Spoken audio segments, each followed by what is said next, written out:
अस्सलाम वालेकुम। हालिया बरसों में बूम सुपरसोनिक और एरॉन सुपरसोनिक जैसी कंपनियों ने कमर्शियल सुपरसोनिक जेट प्लेन्स को तैयार करने के मंसूबों का ऐलान करने के साथ सुपरसोनिक सफर में दिलचस्पी का दोबारा आगाज किया है।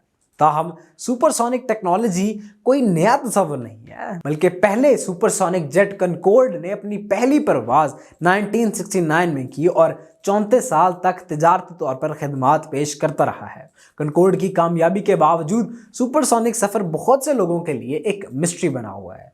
इस वीडियो का मकसद सुपरसोनिक जेट्स के सीक्रेट्स को दरियाफ्त करना, सुपरसोनिक सफ़र की तारीख, टेक्नोलॉजी और मुस्तकबिल का जायज़ा लेने हैं। सुपरसोनिक सफ़र का तस्वुर 20वीं सदी के शुरुआत में हुआ, जब साइंसदानों और इंजीनियर्स ने सबसे पहले ऐसे हवाई जहाज़ बनाने के इम्कानात को तलाश करना शुरू किया जो आवाज़ की रफ्तार से ज़्यादा तेज़ी से उड़ सकें। 1947 में चक येगर बुल X-1 तैयारे में आवाज़ की रफ्तार से ज़्यादा तेज़ परवाज करने वाला पहला शख्स बन गया। इस कामयाबी ने सुपरसोनिक दौर का आगाज़ किया और सुपरसोनिक परवाज में तहकीक और तरक्की के नए दरवाजे खोले। 1950 और 1960 की दहाइयों में अमेरिका और सोवियत यूनियन समेत कई ममालिक सुपरसोनिक फौजी जेट तैयारे तैयार करना शुरू कर दिए। ताहम ये कनकॉर्ड था जिसे बरतानवी और फ्रांसीसी हुकूमतों ने मिलकर तैयार किया, जो तिजारती खिदमात में दाखिल होने वाला पहला सुपरसोनिक जेट बन गया। कनकॉर्ड ने अपनी पहली परवाज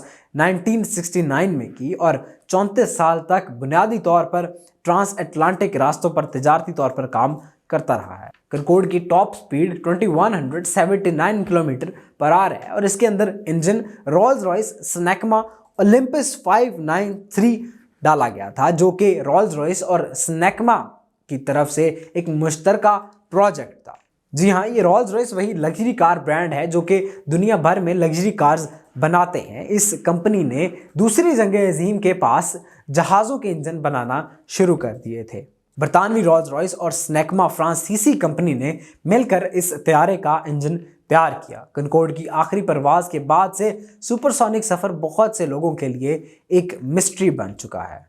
अहम टेक्नोलॉजी जो सुपरसोनिक सफ़र को काबिल बनाती है वो आवाज़ की रफ्तार से ज़्यादा तेज़ परवाज करने की सलाहियत है। आवाज़ दबाव की लहर के तौर पर हवा के ज़रिए सफ़र करती है और आवाज़ की रफ्तार का तयन हवा की खसूसियात से होता है। सुपरसोनिक रफ्तार पर एक हवाई जहाज़ शॉक वेव पैदा करता है जो तेज़ी से बढ़ते हुए दबाव, दर्जा हरारत और डेंसिटी का मरकज़ होता है।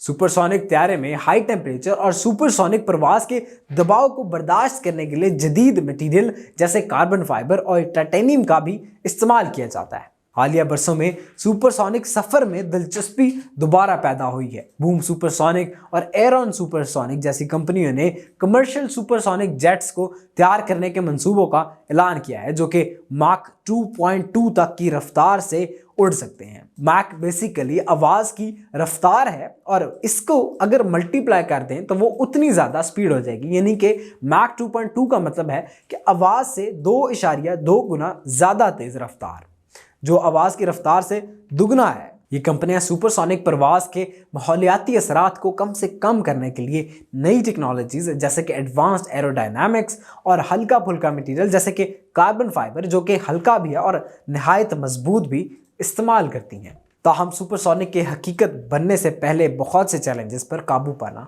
बाकी है। एक अहम चैलेंज सुपरसोनिक तैयारों की तैयारी और चलाने की लागत है। सुपरसोनिक तैयारे की तामीर और देखभाल सब सोनिक तैयारों के मुकाबले में ज़्यादा महंगी होती है और ये लागत मुसाफिरों को टिकट की ज़्यादा कीमतों की मद में देना पड़ती है। इसके अलावा सुपरसोनिक जेट्स सब सोनिक तैयारों के मुकाबले में ज़्यादा शोर मचाते हैं और आलूदगी ज़्यादा पैदा करते हैं, जो कि एक अहम माहौलियाती तशवीश का भी बायस बनता है। इन चैलेंजेस से निपटने के लिए कंपनियां नई टेक्नोलॉजीज और नए डिज़ाइन तैयार कर रही हैं, जो कि सुपरसोनिक प्रवास के माहौलियाती असरात को कम कर सकती हैं। मिसाल के तौर पर बूम सुपरसोनिक एक ऐसा तैयारा तैयार कर रही हैं जिसमें कनकॉर्ड की तरह का पतला डेल्टा की शक्ल का विंग है, जो ड्रैग फोर्स को कम करेगा और सोनिक बूम को कम करता है।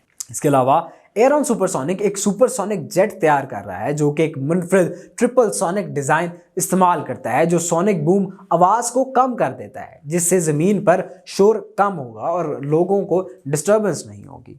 सुपरसोनिक सफ़र के लिए एक और बड़ा चैलेंज इंफ्रास्ट्रक्चर और इसकी हमायत के लिए रेगुलेशंस की कमी है। मिसाल के तौर पर बहुत से हवाई अड्डे सुपरसोनिक तैयारों के लिए बने ही नहीं हैं, वो इसको हैंडल करने के लिए जदीद नहीं है और फिलहाल सुपरसोनिक प्रवास को कंट्रोल करने के लिए कोई ज़ाब्ते मौजूद नहीं हैं।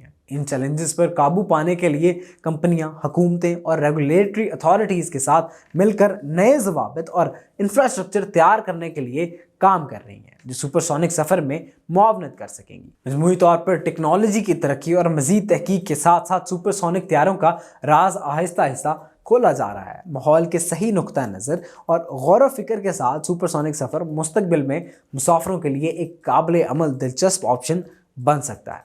इस तरह के मज़ीद इंटरेस्टिंग और इन्फॉर्मेटिव वीडियोज़ के लिए हमारे चैनल को सब्सक्राइब करें, वीडियोज़ को लाइक करें। शुक्रिया।